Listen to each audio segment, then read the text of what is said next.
Thanks for joining us, guys. Questions for Coach, Justin, and Michael to start? You want to tell us about what happened? Yeah, well, I'm sure you guys have seen Uber services all around the field, and Coach Gonzalez gets a great kick out of it as well. So it's been a treat, but thanks to Lauren Vossler. Obviously, she's invaluable in our program, and somehow she found the way to Ubering me around practice. But as you guys have seen in previous practice, I'm usually the spotter in team fastball situations as we start practice, and I went to change the direction, and I tore my calf in 2 places. So it's been a fun transition this past week. What are the challenges of overcoming that and also coaching your guys? Sure. Obviously, you guys have seen how active I am in coaching and trying to be as physically present and hands-on as I can with those guys. So it's been great in my development as far as me understanding the words that I'm using and how they're being interpreted. And so it's really forcing me to make sure that since I can't physically do and demonstrate some of the drills, that they're understanding adequately exactly what I want out of them and how I want it done. Michael and Troy? Obviously, you have an injury and you're in pain and whatnot, but I'm sure a lot of your colleagues are giving you grief. What are some of the things that they're saying? Yeah, no, it's always just more fun and horseplay. And so I know as I go through, obviously, Coach Gonzalez is telling everybody to clear out and getting a little siren action going to let everybody know I'm going through. But other than that, they've been extremely great. They've been extremely kind and wanting to be helpful. And obviously, once we all found out the severity of it, a lot of the coaches' wives reached out to my wife and asked if we need any help. That they're more than accommodating. So it's been really great to be a part of a staff that cares so much. Troy and David? Well, we got to talk to Coach Dagey. He talked about when you came in here, the tight end group, how you've kind of added a toughness there that maybe wasn't there before. But how have you seen that toughness progress from the beginning of camp to right now, just the mentality change in that room? Yeah, obviously our slogan in the room is choose violence. And if you're not a violent individual, especially at the tight end position, whether it's blocking and or catching, you won't experience any success. And I think the biggest growth has been just the entirety of the room. In the spring, Cam Barmore was obviously transitioning and switching positions and had a lot of moving parts, and that created some issues in his processing and some of those things as he's never done it before.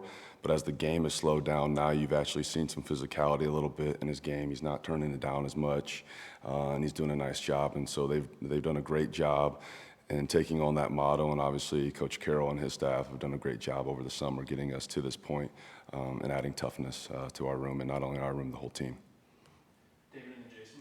When Seth was in here earlier in the season, she kind of just said that, he called you his right-hand guy, and that, he would stand up on a table to vouch for you. How would you describe your relationship with him and why you guys work so well? My relationship with Seth is one that is just very authentic, very real.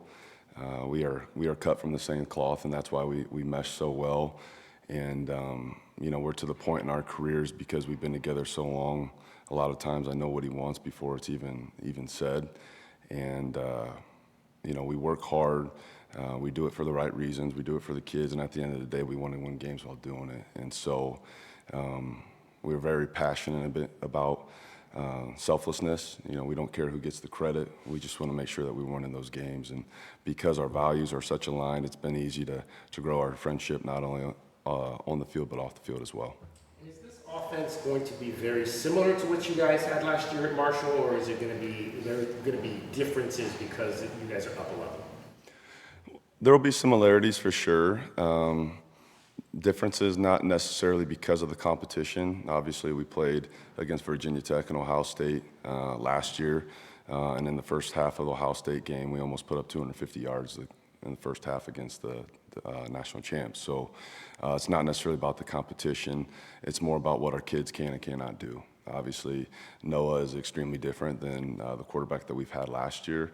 The tight ends are different than some of the tight ends that we've had, and we're much more explosive in Coach Wade's room at receiver than we were at Marshall as well. So there are certainly some similarities, but the beauty of this offense is that it does allow the kids to be who they are and really showcase their talents and not pigeonhole them into just being a system fit. Jason and Justin. How has Sam Olsen improved since the spring, and what do you see from him in camp so far? Yeah, I think from spring to now, Sam is probably the most meticulous of the group. He's very intentional with what he's doing. He understands his limitations as far as his size and his weight, and that he's not going to be the tallest and or biggest from the room, but with his intentionality, he's done a great job of understanding the leverage that he can get and how to play longer within his frame. And I think that you've seen that in some of those run situations. As a receiver, he's probably got the best feel of the room. He's a high football IQ guy, which allows him to play faster than what he really is and naturally navigate space and holes to find himself to be open more times than not. So I really am appreciative of Sam's hard work and effort, and I think he's grown immensely in the run game to give himself a chance. Justin and Nathaniel. From your perspective, college and NFL, how has the tight end position evolved? Yeah, it's a unique position. You know, we always talk about your specific question more so as it pertains to recruiting and what you look for in tight ends. You know, we have basically two prerequisites from the position now is that you essentially can't be soft, number one. Like if you're soft, you can't play, or not tough. So if you're that, you can't play here at the University of Arizona, and you have to be athletic.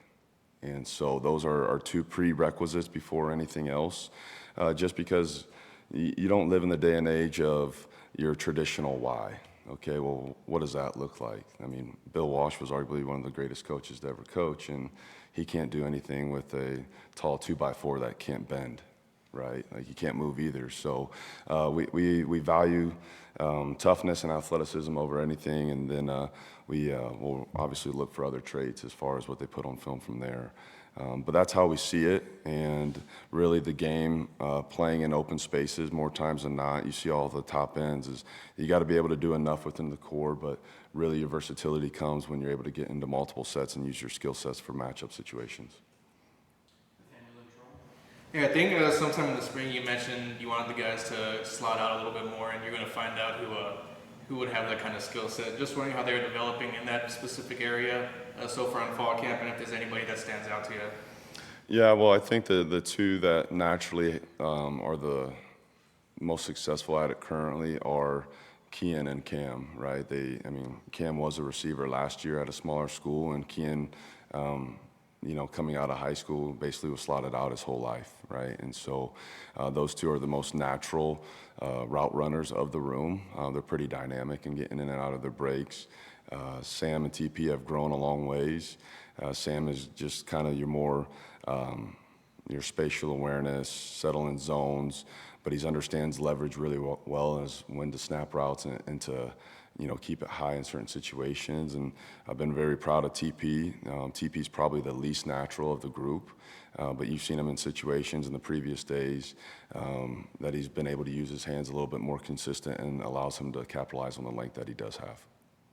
Troy and Michael. Kind of going with that Tyler Powell talk there, just his progression from spring to this point as you guys get closer to the season. Yeah, he's been awesome. You know, he's got the natural size and the ability and what you want. He's got great vertical speed, and now getting him tools to understand how to, you know, reduce his shoulder to get out of a speed cut a little bit better, or giving him a different break, a 5-10-5 break, to allow him to transition a little bit better down him stem. I think there's a lot of things in TP's career early on that he just didn't know, and I don't know if he was given the tools to be successful to do that. And so, you know, we're trying to meet him where he's at, and he's done a great job of growing in the throw game. I know he catches over 150 balls a day on the jugs machine to try to make sure that he's improving in that skill set. And then obviously, as big as he is, he's done a great job of becoming a much higher contributor in the run game as well.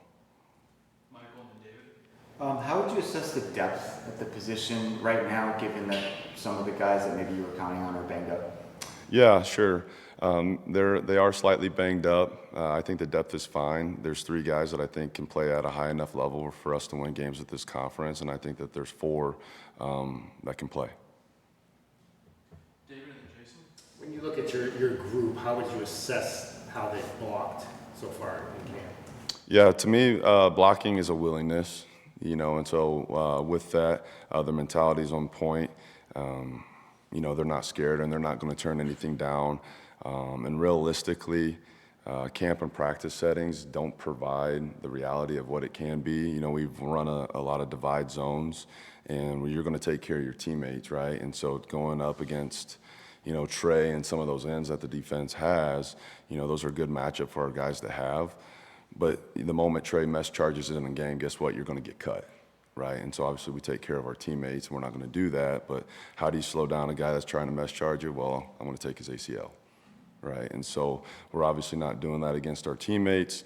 We are able to practice those tools off to the side. So you got to give them a plethora of tools for them to be successful. And when they can, use a gorilla or when they can use a forklift, they've done a lot better job of their backside C's of trying to get vertical and not getting penetration in the line of scrimmage. So at least we're getting diagonal displacement to give the back enough room to roll it off our butt and to press it and get the needed yards. Kean, coming back here, what was your role? When did you first hear about the possibility of getting him to come back to Arizona? Yeah, so Kean coming back to Arizona, I think he officially got in that Monday. And so that's when our first conversation happened. My role in that was just to get him here as fast as possible. And I believe I was out on the road at that time recruiting for spring recruiting, and was in constant communication with him and Chester, his father, to get him here, and when it worked out within their timeline. But like I told some of you guys during the media day at the start, like that was a program decision, right? And I think I think it's a great situation of understanding how you come and go from a program and handle it the right way. There's opportunities for that potential to come back, and I think that's a testament to him and Coach B.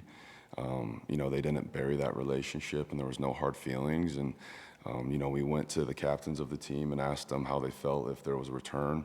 The other tight ends in the room knew there was a possibility as well once he got in, and how they felt. And in unison, everybody wanted him back, and it was a great fit. And obviously, systematically, he fits what we do, and we're really excited about him being here. But it was going to be up to the guys to determine whether or not they wanted him back, and they did. And then after then, it was full bores ahead and go attack and go get him.